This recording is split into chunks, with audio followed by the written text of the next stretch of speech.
इसी गांव में रमेश नाम का एक कसाई रहता था। रमेश था तो कसाई, लेकिन भगवान श्री राम का बहुत बड़ा भक्त था। सारा दिन वो राम नाम का जप अपने मुंह से करता रहता था। राम सिया राम जय जय राम, राम सिया राम जय जय राम। राम नाम का जप करते हुए भी वो मांस काटता और उसे बेचा करता था। अरे भैया 1 किलो मीट मुझे देना। अभी देता हूँ भैया। राम सिया राम जय जय राम। राम जी का नाम लेते हुए वो मांस काटता और ग्राहकों को दिया करता था। सुबह से शाम तक वो मीट बेचता और फिर भगवान राम के मंदिर में जाकर भजन करता। जो भी रमेश कसाई को देखते उसे देखकर आश्चर्य करते। अजीब कसाई है ये, सारा दिन मीट काटता है फिर राम नाम का भजन करने लगता है। हर सुबह रमेश पास की नदी में स्नान करने जाता। जितनी देर वो पानी में खड़ा रहता उतनी देर उसके मुंह पर राम का नाम रहता। राम राम राम राम राम राम राम राम राम। नदी में स्नान कर वो फिर दुकान की ओर चला जाता और ग्राहकों को मीट बेचता। अरे हाँ भैया, बिल्कुल ताज़ा मीट है। आप तो हमेशा से ले जाते हैं यहाँ से। बोलिए कितना तोल दूं? 10 किलो चाहिए, लेकिन आज नहीं, कल हमारे यहाँ भोज है, हो जाएगा ना?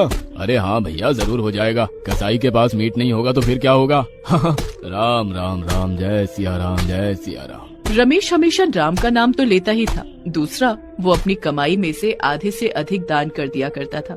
कभी मंदिर के बाहर बैठे भिखारियों को तो कभी किसी जरूरतमंद को। अरे बाप रे, इतने सारे पैसे, आपका बहुत बहुत धन्यवाद। अरे धन्यवाद मेरा नहीं, राम का करो, सब राम ही देते हैं। राम सिया राम सिया राम सिया राम। एक बार की बात है, रमेश नदी में स्नान करके बाहर निकल ही रहा था कि तभी उसकी नजर एक चमकते हुए पत्थर पर पड़ी। वो पत्थर इतना चमक रहा था कि उसे हाथ में लेने का मोह रमेश नहीं छोड़ पाया। अरे ये क्या है? ये कौन सा पत्थर है? मैंने आज तक इतना चमकता हुआ पत्थर नहीं देखा। इसे हाथ में लेकर एक अजीब सी शांति महसूस हो रही है। क्या करूं? इसे दुकान ले चलूं। कहीं इस पत्थर का मालिक इसे खोजता हुआ आ गया तो क्या करूं राम जी? रमेश ने बहुत देर इंतजार किया, लेकिन उस पत्थर को लेने कोई नहीं आया। तो उसने राम जी का नाम लिया। चलो इसे अपनी दुकान पर रखूंगा। रमेश उस पत्थर को अपनी दुकान पर ले आया और अपनी तराजू के पास रख दिया। कुछ देर बाद उसकी दुकान में ग्राहकों के आने का सिलसिला शुरू हो गया। भैया आधे किलो मीट तौल दो। अभी लो भैया। राम राम राम सीता राम सीता राम। हर दिन की तरह वो राम जी का नाम लेकर मीट काटता रहा और अपने ग्राहकों को देता रहा। लेकिन आज उसने एक अलग ही बात अपनी दुकान में गौर करी। आश्चर्य है, हर दिन तो मीट काटने के बाद आसपास कितनी सारी मक्खियाँ उड़ती थी, लेकिन आज तो एक भी मक्खी यहाँ नहीं दिख रही है। अजीब आश्चर्य है, शायद ये राम जी की कोई माया है। यही नहीं, रमेश ने एक बात और महसूस की कि जब से वो उस पत्थर को लाया है, उसकी दुकान में हमेशा एक अलग तरह की खुशबू आती है। पता नहीं, जब से मैं ये पत्थर लेकर आया हूँ मेरी दुकान में अजीब सी खुशबू आती है। ऐसी खुशबू तो फूलों में भी नहीं होती। कुछ दिन ऐसे ही बीते। वो राम नाम लेकर मीट काटता और बेचता रहा। एक दिन की बात है, उसकी दुकान में एक ग्राहक आया और उससे 1 किलो मीट देने को कहा। अरे भैया 1 किलो मांस तौल दो। जी भैया अभी देता हूँ। राम राम राम राम राम राम राम। वो राम का नाम लेकर मीट काट कर तौलने ही वाला था, लेकिन तभी उसने देखा कि उसका तौलने वाला बटखरा तो वहाँ है ही नहीं। अरे ये बटखरा कहाँ गया? अब मैं कैसे इसका मीट तौलूं? अचानक उसकी नजर उसी पत्थर पर गई जिसे वो नदी के किनारे से लाया था। उसने बटखरे की जगह पर उसे रखा और 1 किलो मीट तौल दिया। उसे ये देखकर बहुत आश्चर्य हुआ। अरे ये तो पूरे 1 किलो का ही बटखरा निकला। चलो मेरी मुसीबत तो राम जी की कृपा से इस पत्थर ने दूर कर दी। उस दिन के बाद वो उसी पत्थर का इस्तेमाल मांस को तौलने के लिए करने लगा। लेकिन जब जब वो उस पत्थर से मांस को तौलता वो एक नए आश्चर्य में पड़ जाता। अरे उस आदमी ने 2 किलो मीट मांगा तो ये पत्थर 2 किलो का हो गया। उस चाची ने आधे किलो मीट खरीदे तो इस पत्थर का वजन आधे किलो का हो गया। अजीब जादुई पत्थर है ये। रमेश के साथ साथ अब उसके ग्राहक भी उस पत्थर को देखकर आश्चर्य में पड़ने लगे। अरे ये तो घोर आश्चर्य है भाई, एक ही बटखरा तुम सभी के लिए इस्तेमाल कर रहे हो और सभी का तौल बिल्कुल सही है। ये पत्थर तो चमत्कारी है। सब राम जी की कृपा है भाई। रमेश तो पहले भी लोगों के बीच चर्चा का कारण होता था, क्योंकि वो मांस बेचता और राम नाम का जाप भी करता था। और अब ये पत्थर जिधर देखो उसी की बातें होती थी। अरे मैं सच कह रही हूँ शांति, बड़ा ही जादुई पत्थर है उस कसाई के पास। पता नहीं कहाँ से लाया है वो। अरे कोई भी वजन हो वो उसी नाप का हो जाता है। रमेश की दुकान में तो मांस खरीदने वालों की भीड़ तो होती ही थी। अब उस पत्थर को देखने के लिए भी भीड़ लगने लगी। धीरे धीरे उस पत्थर की चर्चा हर ओर फैल गई। उसी गांव में एक वृद्ध पुजारी भी रहते थे। उन्होंने भी जब उस पत्थर के बारे में सुना तो ये कैसे हो सकता है? जरूर उस कसाई ने जो राम का नाम लेकर मांस काटता है उसने ही कोई माया रची होगी या वो कोई जादू जानता होगा। पुजारी जी ने अपने दिल को ये सब बोलकर समझाया तो बहुत, लेकिन उस पत्थर को देखने की इच्छा त्याग ना सके और ना चाहते हुए भी वो रामेश कसाई की दुकान के बाहर से छिपकर उस पत्थर को देखने लगे। हे मेरे राम, ये क्या? ये तो जैसा मैंने सुना था वैसा ही हो रहा है।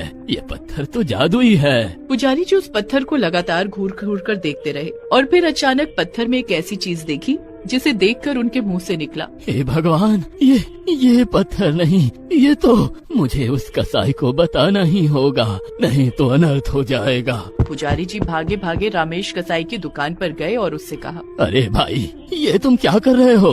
तुम्हें पता भी है जिस पत्थर से तुम मांस तौल रहे हो वो पत्थर किसका है? पुजारी जी, मुझे कुछ नहीं पता। हे मेरे राम, तुमने कितना बड़ा अनर्थ किया है पता है? तुमने पाप नहीं महापाप किया है। राम राम राम राम, मैंने क्या पाप किया है पुजारी जी? राम जी का नाम लेता हुआ रामेश कसाई ने पुजारी जी से पूछा तो उन्होंने कहा, अरे ये पत्थर नहीं, साक्षात श्री राम है। श्री राम बसते हैं इस पत्थर में, तुम्हें पता नहीं? ये राम जी का ही रूप है। राम जी विष्णु के अवतार हैं और ये पत्थर नहीं, शालिग्राम है, प्रभु का रूप। राम राम राम राम, आप ये क्या कह रहे हैं पुजारी जी? ये पत्थर राम जी का है? हे मेरे राम। हाँ, और तुमने इस पवित्र पत्थर से मांस तौला? पुजारी जी, मैंने जो किया वो अनजाने में किया, लेकिन अनजाने में भी मैंने गलती तो की है। सुनिए, मैं तो कसाई हूँ, मुझे पूजा पाठ का पता नहीं। आप कृपया करके इन्हें अपने साथ ले जाइए। आप कम से कम हर दिन इनकी विधिवत पूजा तो करेंगे। रामेश के कहने पर वो पुजारी उस पत्थर को ले आया और पूरे विधि विधान से हर दिन उसकी पूजा करने लगा। वो उस पत्थर को गंगा जल से स्नान करवाता, फूल चढ़ाता, चंदन का टीका लगाता, धूप बाती करता। कुछ दिन ऐसे ही बीते। एक रात की बात है, वो पुजारी सो रहा था तो उसके सपने में भगवान राम आए। ये तुमने क्या किया? तुम मुझे उस कसाई के यहाँ से क्यों ले आए? मैं कितना प्रसन्न था वहाँ। सारा दिन मैं उसके मुंह से अपना नाम सुना करता था। प्रभु, क्या मेरी पूजा आराधना से आप प्रसन्न नहीं हैं? ऐसा नहीं है, मैं प्रसन्न हूँ। आप जिस तरह से विधिवत मेरी पूजा करते हैं वो ठीक है, लेकिन वो रामेश कसाई जैसे पूरा दिन मेरा नाम लेता रहता है वही मुझे भाता है। कृपया करके तुम कल मुझे उसकी दुकान पर फिर से ले चलना। ले चलोगे ना तुम मुझे मेरे सबसे प्रिय भक्त के पास? ये कहकर प्रभु श्री राम अंतर्धान हो गए। पुजारी की नींद खुल गई। उसके बाद तो वो पूरा समय उस सपने के बारे में ही सोचता रहा और सुबह सुबह ही वो उस पत्थर को लेकर रमेश कसाई के पास जा पहुंचा। रमेश, मुझसे बहुत बड़ी भूल हो गई जो मैं वो पत्थर तुम्हारे पास से अपने घर ले गया। मुझे माफ कर दो। ये आप क्या कह रहे हैं पुजारी जी? आपने तो वो पत्थर मेरे पास से ले जाकर मुझे और पाप करने से रोका है। नहीं रामेश, तुम पाप नहीं कर रहे थे। अरे तुमसे बड़ा राम भक्त तो कोई नहीं हो सकता। अरे जिसके लिए स्वयं श्री राम चलकर आ गए उसके लिए क्या ही कहे हम।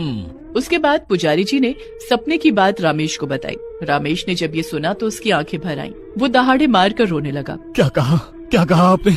मेरे लिए, मेरे पास रहने के लिए प्रभु श्री राम स्वयं आए हैं इस पत्थर के रूप में और वो मेरे साथ ही रहना चाहते हैं। पुजारी जी, मुझसे अनजाने में भूल तो बहुत हुई है, लेकिन अब मैं अपने प्रभु को ऐसी जगह नहीं रखूंगा जहाँ मांस का काम होता हो। आज से मैं मांस नहीं बेचूंगा। मेरे प्रभु मेरे लिए इतना सब कुछ करते हैं तो क्या मैं उनका दास मांस बेचना नहीं छोड़ सकता? राम राम राम राम राम। उस दिन के बाद से रामेश ने मांस बेचना छोड़ दिया और प्रभु श्री राम जी के चरणों की भक्ति में पूरी तरह से डूब गया।